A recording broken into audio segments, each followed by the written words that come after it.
En cette journée solennelle du 30 avril, je m'adresse à vous, chers compatriotes. Il y a de cela plus de 20 ans, notre pays voyait le retour au multipartisme. Pour la plupart des gens de ma génération, nous étions des adolescents, des jeunes pour qui l'expression démocratique et la politique étaient un mythe. Le 30 avril marqua la renaissance de l'espoir, que dis-je, d'un État démocratique vers la naissance d'une nation en devenir. Je n'ai jamais d'ailleurs considéré l'expression de la démocratie comme une valeur venue de l'extérieur. La pratique démocratique existe à côté de la pratique du pouvoir solitaire des souverains dans de nombreuses sociétés africaines. La démocratie est une valeur inhérente à la nature de la société humaine. Pris de ce point de vue, la démocratie n'est pas une imposition de l'extérieur. Les forces du progrès ont remporté une victoire le 30 avril 1990 qu'il faut célébrer quelles que soient les conditions du moment. Il est souvent émouvant de parler de cette lutte en faisant référence aux étapes qui ont envoyé notre pays vers les sommets d'espoir et aussi du désespoir. Du 30 avril 1990 en avril 2000, la lutte fut longue et pénible et aussi joyeuse parce que nous avons vu toutes les couleurs de la joie et aussi de la désolation. De la décence militaire sur la cité universitaire de Pougon en 1991 à l'arrestation et l'emprisonnement des forces du progrès en février 1992.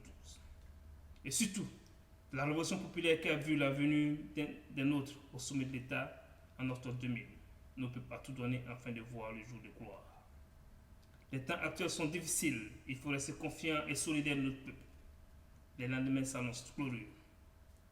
De la révolution d'octobre 2000 à la grande désolation contre les forces de l'ordre ancien en avril 2011, il y a une page de l'histoire de notre pays qui a été écrite.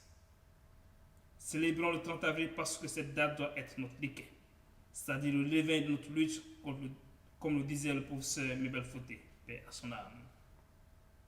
La guerre déclarée par une aile de cet ordre ancien en septembre 2002 sous l'autel d'arguments farfelus fut le début d'un retour en force pour cette classe d'individus qui ont vu dans la déchirure de notre peuple de ce moyen d'assouvir leur agenda mesquin et dangereux pour le futur de notre nation, contre le futur de notre nation.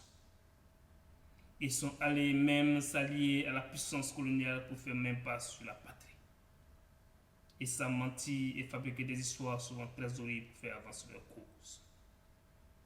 Peuple de Côte d'Ivoire, ne recule pas parce que ton destin est radieux et le futur t'appartient. Accepte cette humiliation temporaire parce que la victoire est proche et cette fois-ci elle sera totale. Célébrons le 30 avril dans l'honneur et la gaieté parce que bientôt il fera jour et la nuit tombera sur le dos des menteurs qui ne sont pas forts comme vous pouvez le penser. Nous sommes confiants et sont arrogants. La victoire nous appartient parce que c'est nous qui luttons pour notre peuple. Bonne fête à tous. Que Dieu bénisse la Côte d'Ivoire. Je vous remercie.